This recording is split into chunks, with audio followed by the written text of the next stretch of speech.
ہاں بالکل یہ حدیث صحیح ہے، حضور کی حدیث مبارک ہے کہ انسان اگر یعنی قضاء حاجت کے لیے جاتا ہے تو آپ نے فرمایا شرقو او غربو، مشرق کی طرف منہ کرو یا مغرب کی طرف۔ یہ مدینے والوں کو حکم تھا، چونکہ ان کا قبلہ جو ہے وہ مشرق مغرب میں نہیں ہوتا، تو حکم ہے کہ نہ پشت کرے اور نہ منہ کرے۔ یہ حدیث ہے، صحیح ہے۔ لیکن ایک بات یاد رکھیں، یہ احکام اس کے لیے ہیں جو میدان میں ہے، صحرا میں ہے، تو وہاں نہ کعبے کی طرف رخ کرے نہ پشت کرے۔ اگر عمارت کے اندر ہے، کمرہ ہے، حمام ہے، بنے ہوئے ہیں، کوشش تو یہ بھی کرے کہ وہاں بھی نہ کرے، لیکن اگر وہاں ہو تو گناہ نہیں ہو۔ قرآن پاک کا آسان ترجمہ پڑھنے کے لیے حضرت شیخ تقی عثمانی مد ظلہ نے جو ترجمہ لکھا بالکل ٹھیک ہے، اور بڑا لفظی ترجمہ ہے، آسان ترجمہ ہے۔ اسی طرح ان کے والد گرامی رحمۃ اللہ علیہ حضرت مفتی محمد شفیع صاحب نے جو تفسیر کی لکھی ہے معارف القرآن، وہ بھی ماشاءاللہ بڑی مفصل بھی ہے، جامع بھی ہے، آسان بھی ہے۔ بالکل یہ لکھا ہو میں نے بتا دیا نا کہ لفظی ترجمہ یہ ہے، باقی تو تراجم بہت ہے لیکن یہ آسان ہے۔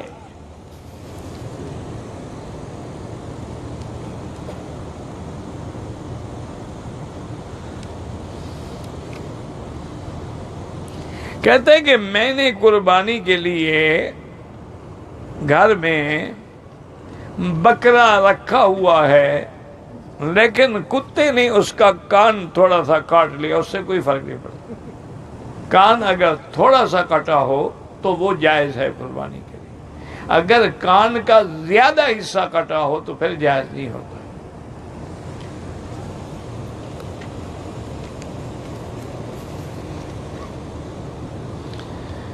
میں رمضان سے ایک مہینہ پہلے آیا مکے میں حج کے لیے، حج کا احرام باندھا مسجد عائشہ سے، 7 ذی الحجہ کو عمرہ کیا، اسی احرام میں مینا چلا گیا، قربانی کیا، طواف زیارت میں صفا مروہ بھول گیا۔ ماشاءاللہ اب ایسا کرو کہ ایک نفلی طواف کر کے صفا مروہ دوڑ لو، کوئی دم نہیں، چونکہ طواف زیارت کا تو وقت ہے لیکن صفا کے لیے کوئی وقت معین نہیں ہے، جتنی تاخیر ہو جائے کوئی حرج نہیں۔ تو لہذا اس کا طریقہ یہ ہے کہ چونکہ صفا مروہ بغیر طواف کے نہیں دوڑی جاتی، تو لہذا پہلے نفلی طواف کرو گے، پھر صفا مروہ دوڑو گے اسی حج کی صفا کی نیت سے۔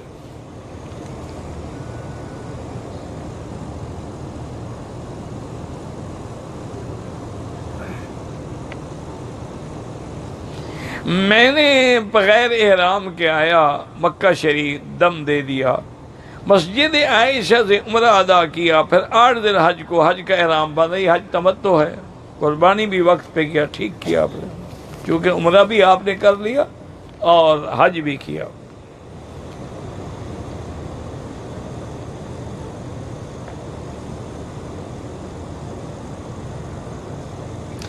میں نے اپنی والدہ کے پاس قرآن مجید مکمل کیا ہے، لیکن چونکہ وہ قاریہ بھی نہیں ہیں تو بعض صورت یہ ہے کہ الحمدللہ شکر کرو کہ وہ بچوں کو پڑھاتی ہیں، قرآن کی خدمت کر رہی ہیں۔ اب آپ ایسا کریں کہ ایک پارہ کم از کم کسی قاری کے پاس بیٹھ کے تھوڑا تھوڑا کر کے روز اس کو سنائیں، تاکہ وہ اندازہ کر لے کہ کوئی تمہارے اندر ایسی فاحش غلطی تو نہیں ہے کہ جس سے نعوذ باللہ کفر ہو جائے، تو اپنے قرآن کی تصحیح کرا لیں۔ اور یہاں تو الحمدللہ ہماری ریاست الحرمین نے بڑا اچھا انتظام کیا ہے، حرم میں باقاعدہ ستونوں پر اشتہار بھی لگا ہوا ہے کہ تصحیح قراءت القرآن کے لیے وہاں قاری بیٹھے ہیں، چھوٹا سپیکر بھی رکھا ہے، وہ پڑھتے بھی ہیں، سنتے بھی ہیں، سناتے بھی ہیں، تو یہ بڑا اچھا موقع ہے، تصحیح کرا لیں آپ۔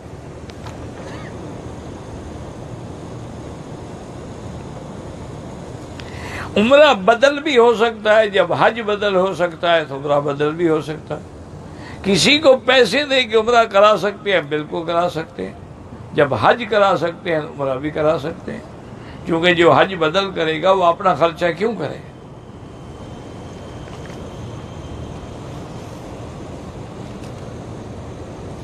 کہتے جی کہ میں قرآن یاد کر رہا ہوں لیکن میرا حافظہ اتنا کمزور ہے کہ اگر ایک پارہ میں نے حفظ کر لیا، دوسرا شروع کیا تو پہلا مجھے بھول جاتا ہے۔ اس کے لیے بھئی سب سے بڑی بہتر دعا جو ہے وہ تو دلائل النبوہ کتاب میں آپ کو مل جائے گی۔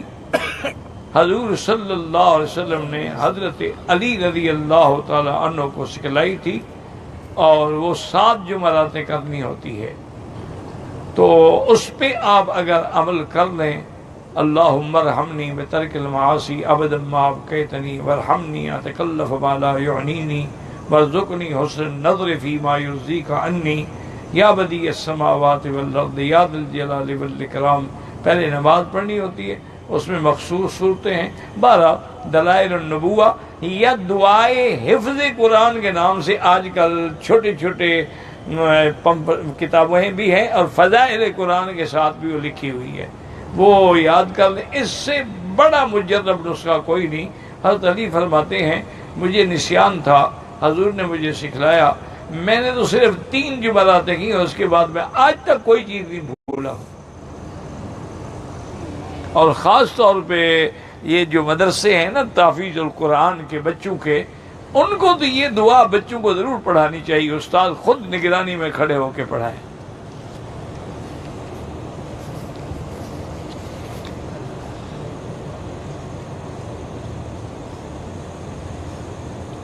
کہتے ہیں کہ میری بہن جو ہے وہ ہر جمعہ کو صلاۃ تسبیح پڑھتی ہے۔ بالکل اچھی بات ہے، روز پڑھو، ہفتے میں پڑھو، سال میں پڑھو۔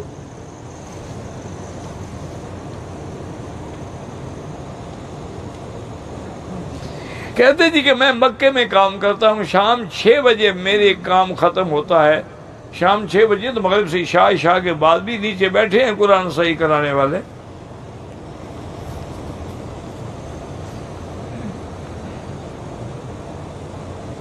ایک لڑکا ہے یونس کا والد فوت ہو گیا، اللہ مغفرت فرمائے۔ جتنے لوگ بھی فوت ہو گئے اللہ سب کی مغفرت فرمائے۔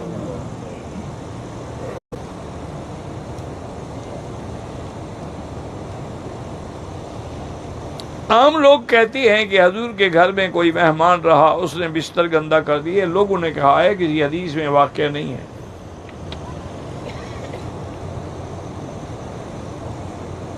میں نے بینک میں پیسے جمع کیے، انہوں نے مجھے سود کے ساتھ واپس کیے۔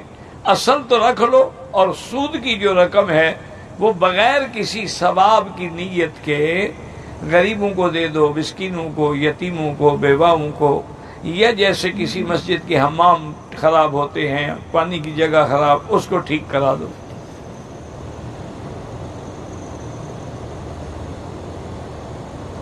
جنازے کی وصیت تو تھی حق والوں کو، لیکن پڑھایا شرک والوں نے۔ بس اب اللہ مغفرت فرمائے، جو گزر گئی اب اس کا کیا ہو سکتا ہے۔ حق والوں کو چاہیے کہ اس کے لیے دعا کریں۔ اس نے وصیت کی تھی کہ میرا جنازہ صحیح اور عقیدہ لوگ پڑھائیں۔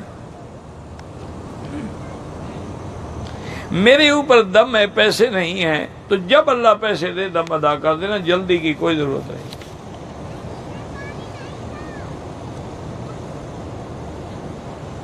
ایک آدمی کے ساتھ مریض تھے، وہ مزدلفہ کی رات کو گاڑی میں تھوڑی دیر رکا، پھر مزدلفہ سے نہیں، اس پر کوئی دم نہیں۔ مریض ہو، ڈیوٹی والا ہو، وہ اگر مزدلفہ سے آدھی رات کے بعد نکل آئے تو کوئی دم نہیں۔ حج کے دوران امام سے آگے جن لوگوں نے نماز پڑھی، بہرحال امام کے آگے جو کھڑا ہوگا اس کی نماز نہیں ہوگی، لیکن جس طرف امام ہے اس طرف نہیں، دوسری طرف ہے۔ جیسے کعبہ شریف میں امام ادھر ہے، وہ ادھر کھڑے ہیں، ادھر۔ ہاں باہر جو ہے وہ امام کے آگے نماز نہ پڑھی، جنہیں پڑھی ہے لوٹانی ہوگی۔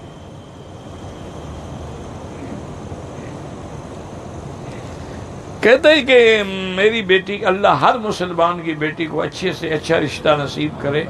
اس کے لیے بہتر یہ ہے کہ وہ بیٹی خود، ماں باپ بہن بھائی سب روزانہ سورۃ الرحمن 3 دفعہ پڑھ کے اللہ سے دعا مانگیں، تو اللہ پاک کچھ صالح رشتہ عطا فرمائیں گے۔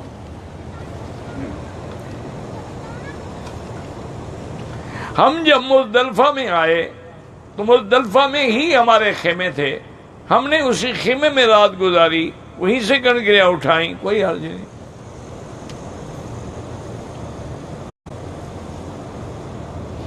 میں طواف کرتے ہوئے پاؤں میں جوتے پہنتا ہوں، لیکن وہ جوتے میں باہر استعمال نہیں کرتا، یعنی نئے جوتے پاک صاف، صرف طواف وہ جائز ہے۔ اگر میاں بیوی دونوں پہلے میڈیکل ٹیسٹ کروائیں، جس میں نقص ہو وہ علاج کرے، اور علماء نے لکھا ہے کہ دونوں میاں بیوی جب موقع ملے، روز ضروری نہیں ہے، جب موقع ملے سورۃ یوسف پڑھ کے اللہ سے دعا کیا کریں، اور جو پیغمبر کی دعا ہے کہ رب لا تذرنی فردا وانت خیر الوارثین، اس دعا کو بھی بار بار پڑھ کے اللہ سے مانگا کریں۔ واللہ اللہم صلی علی سیدنا محمد وعلی آل سیدنا محمد کما صلیت علی ابراہیم وعلی آل ابراہیم فی العالمین انک حمید مجید۔ یا اللہ یا اللہ یا اللہ یا رحمان یا رحیم یا حی یا قیوم یا ذی الجلال والاکرام، یا الہی الہنا الہ کل شیء الہا واحدا لا الہ الا انت، اللہم انت الميسر لكل يسير وانت على كل شيء قدیر، اللہم الطف بنا في تيسير كل يسير فإن تيسير كل عسير عليك يسير، اللہم یسر امورنا وامور اولادنا واولاد اولادنا وبناتنا واخواننا واصحابنا وامور من اوصانا واستوصانا وامور المسلمین، اللہم فرج هم المہمومین، نفس کرب المکروبین، واقض الدین عن المدینین، واشفنا واشف مرضانا ومرضى المسلمین، واشفنا واشف مرضانا ومرضى المسلمین، اللہم تقبل عنا قیامنا وصلاتنا وقراءۃ قرآننا ودروسنا برحمتک یا ارحم الراحمین۔ یا اللہ بیماروں کو شفا عطا فرما، یا اللہ ظاہری باطنی روحانی جسمانی بیماریاں دور فرما، یا اللہ بے حیاؤں کو حیا عطا فرما، بے دینوں کو دین عطا فرما، بے اولادوں کو اولاد صالح عطا فرما، بے روزگاروں کو روزگار عطا فرما، قرض داروں کے قرض عطا فرما۔ یا اللہ مسلمان کشمیر میں ہیں، فلسطین میں ہیں، شام میں ہیں، روہنگیا میں ہیں، عرب میں ہیں، عجب میں ہیں، ان کی جان مال آبرو عزت کی حفاظت فرما۔ یا اللہ بلد الامین کو قیامت تک ہر فتنے سے محفوظ فرما۔ یا اللہ پاکستان کو بھی ہنود اور یہود کی سازشوں سے محفوظ فرما، حفاظت فرما، ہر شر سے محفوظ فرما۔